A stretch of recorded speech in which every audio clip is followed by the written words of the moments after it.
قد خلقنا الإنسان في كبد أيحسب أن لن يقدر عليه أحد يقول أهلكت مالا لبدا أيحسب أن لم يره أحد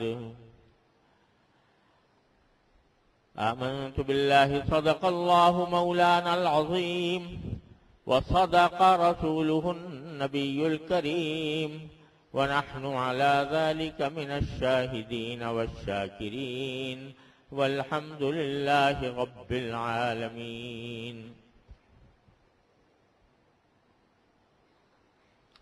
بزرگان محترم اور برادران عزیز، یہ سورۃ البلد کی ابتدائی آیات ہیں جو میں نے آپ کے سامنے تلاوت کی ہیں. قرآن کریم کی یہ سورت ہم جیسے غافل انسانوں کو متنبہ کرنے کے لیے بڑی عظیم ہدایت فراہم کرتی ہے. اس آیت کا جو بنیادی اور مرکزی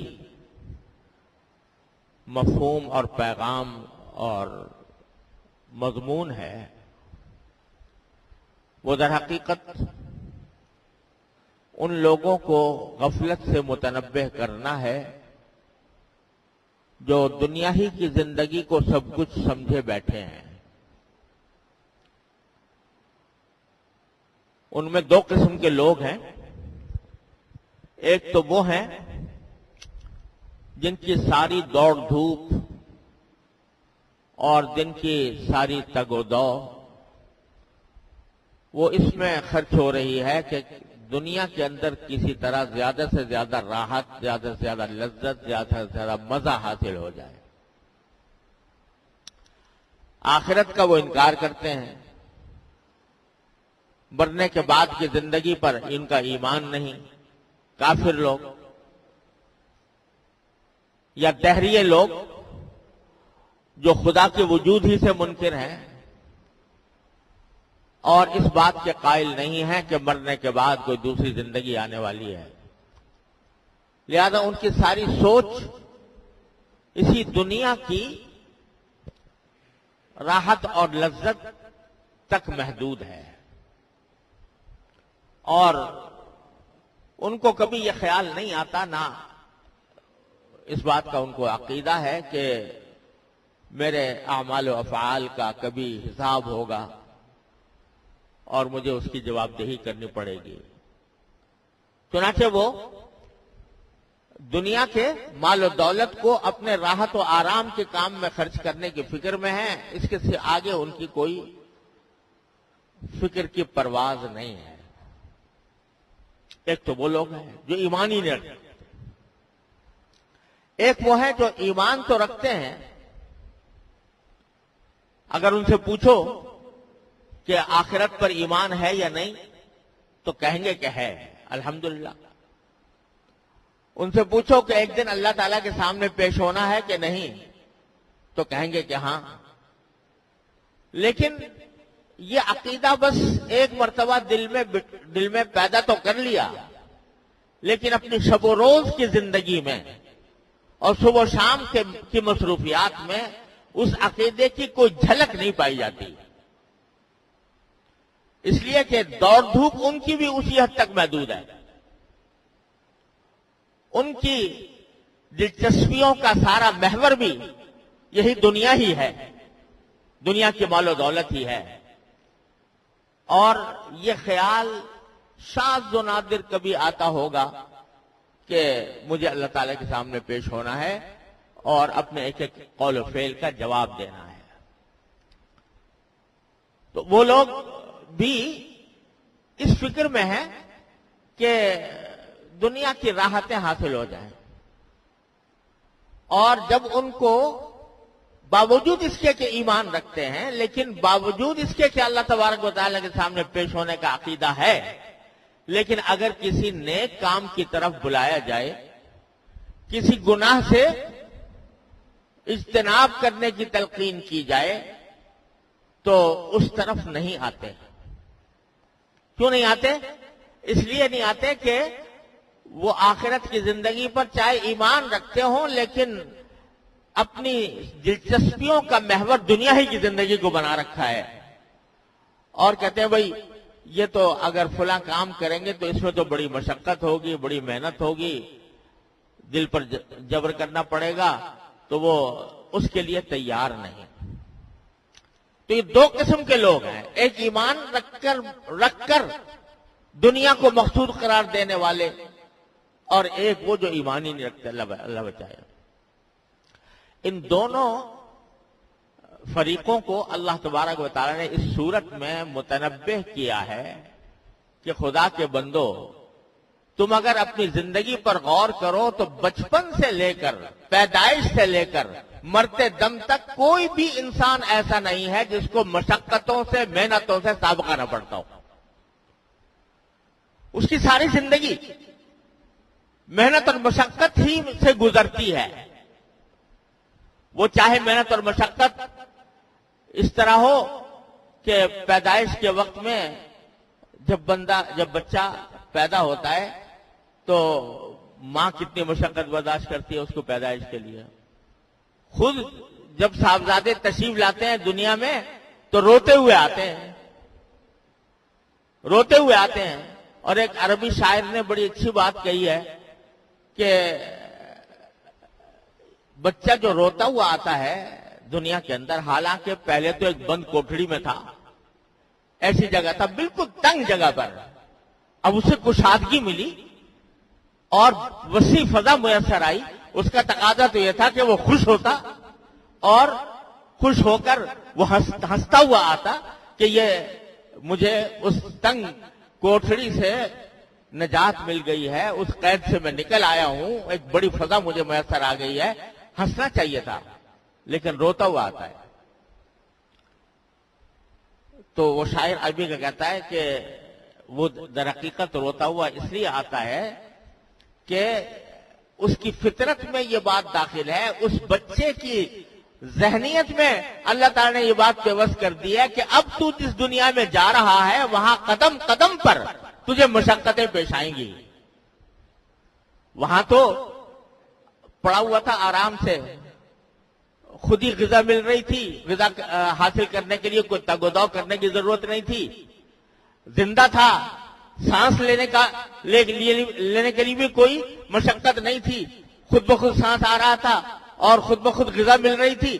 اب جب دنیا میں آ رہا ہے تو دنیا میں تو آ کر تجھے پتہ نہیں کتنی مرتبہ رونے والی باتوں سے سابقہ پیش آئے گا. تو اس وقت سے جبکہ انسان بچہ پیدا ہوتا ہے اس وقت سے لے کر مرتے دم تک کتنی مشقتیں ہیں جو جھیلتا ہے. اور اللہ تبارک و تعالی نے یہ دنیا ہی ایسی بنائی ہے کہ اس کے اندر مشقتیں تو جھیلنی ہے. مسلمان ہو یا کافر ہو، آخرت پر ایمان رکھتا ہو نہ رکھتا ہو، لیکن مشقتیں اس کو اٹھانی ہیں. بڑے سے بڑا بادشاہ ہو، بڑے سے بڑا صاحب اقتدار ہو، بڑے سے بڑا مال و دولت والا ہو، مشقتیں تو اس کو اٹھانی ہیں، دنیا کے اندر اٹھانی ہے. جب یہ بات ہے تو ایک صورت یہ ہے کہ مشقتیں تو اٹھانی ہیں، اٹھاؤ گے. ایک صورت یہ ہے کہ وہ مشقتیں اپنے خالق کے لیے، اپنے مالک کے لیے اٹھاؤ، کہ دل جس کام کو نہیں چاہ رہا وہ کام کرو، اللہ کے لیے کرو. جس کام کو دل چاہ رہا ہے لیکن اللہ نے منع کیا ہے اس سے رک جاؤ اور مشقت اپنے نفس پر یہ برداشت کرو کہ اللہ تعالیٰ کی اطاعت کرو، اللہ تعالیٰ کی معصیت سے بچو، اس کی نافرمانی سے بچو. تو فرمانا یہ ہے کہ ہم نے تو انسان کو اسی طرح پیدا کیا ہے کہ مشقتوں میں اس کی زندگی گزرے گی. ٹھیک ہے، اس میں کچھ راحت کے لمحات بھی میسر آ جائیں گے، کچھ خوشی کے لمحات بھی آ جائیں گے، لیکن کوئی راحت ایسی نہیں جس میں کوئی تکلیف کا کانٹا نہ ہو، کوئی خوشی ایسی نہیں جس میں کسی رنج کا شائبہ نہ ہو. آپ نظر دوڑا کے دیکھ لیجئے پوری انسان کی زندگی پر. کوئی لوگ فخر کرتے ہیں، لوگ رش کرتے ہیں ان لوگوں پر کہ جو صاحب اقتدار ہیں، بادشاہ بنے ہوئے ہیں، صدر مملکت، وزیر اعظم بنے ہیں، لوگ دوڑ دھوپ کر رہے ہیں، انتخابی مہم چلا رہے ہیں کہ کسی طرح ہمیں یہ موقع مل جائے. لیکن ذرا پوچھو کہ جب مل گیا تو یہ اگر دل میں یہ تھوڑا بہت تصور تو بے شک ہوگا کہ میں صاحب اقتدار ہوں، لیکن کیا کیا مشقتیں جھیل رہے ہیں اور کن کن محنتوں، کیسی کیسی محنتیں اٹھا رہے ہیں. ایک عام آدمی اپنی مرضی سے جب چاہے سو سکتا ہے، جب چاہے آرام کر سکتا ہے، جب چاہے تفریح کر سکتا ہے، لیکن وہ کبھی ان کے اوپر کوئی فکر مسلط ہے، کبھی کوئی فکر مسلط ہے. تو عین راحت کے وقت میں تکلیفیں ہیں، عین خوشیوں کے وقت میں غم کے شائبے لگے ہوئے ہیں. کوئی انسان مستثنا نہیں. لہذا جب تکلیفیں اٹھانی ہی ہے تو ایک صورت یہ کہ تکلیفیں بھی اٹھاؤ، اور مرنے کے بعد جب قبر میں جاؤ وہاں پٹائی بھی ہو، اور جب وہاں سے دوسری زندگی میں آؤ تو دوسری زندگی بھی تباہ ہو. اور ایک صورت یہ ہے کہ مشقتیں اٹھا رہے ہو تو اس کام کے لیے اٹھاؤ کہ میرا اللہ راضی ہو جائے. اور جب اس کے لیے مشقت اٹھاؤ گے تو قبر میں بھی تمہارے لیے راحت کا سامان، اور آخرت کی ابدی زندگی بھی جس میں خوشیاں ہی خوشیاں ہیں، غم کا کوئی شائبہ نہیں، راحتیں ہی راحتیں ہیں، تکلیف کا کوئی کانٹا نہیں. یہ پیغام ہے جو یہ صورت دے رہی ہے. تو اس میں اللہ تبارک و تعالیٰ نے سب سے پہلے تو یہ بتایا ہے کہ ہم نے انسان کو پیدا ہی مشقت کے ساتھ کیا ہے.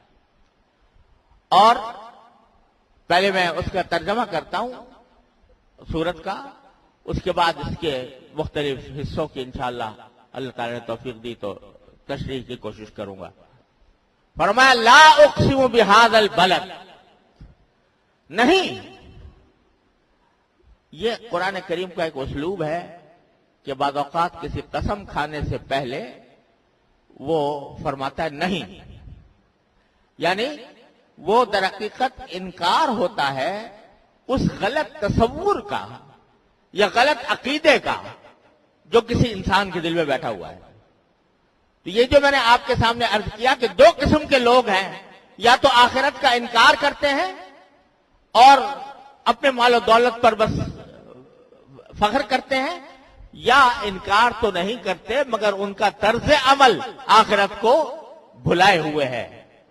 دونوں کے بارے میں فرمایا نہیں، یعنی تمہارا یہ طرز فکر، تمہاری یہ سوچ، تمہارا یہ خیال غلط ہے کہ تم نے سارا کچھ اپنی زندگی کا، اپنی سوچ کا محور اس دنیا کو بنا رکھا ہے. پھر فرمایا اقسم بہذا البلد، میں قسم کھاتا ہوں اس شہر کی، یعنی مکہ مکرمہ. بہذا البلد وانت حل بہذا البلد، اور سرکار دو عالم صلی اللہ علیہ وسلم سے خطاب ہے کہ اس شہر کی قسم کھاتا ہوں اس وقت جب کہ تم اس شہر میں مقیم ہو. سرکار دو عالم صلی اللہ علیہ وسلم، تم اس شہر میں مقیم ہو.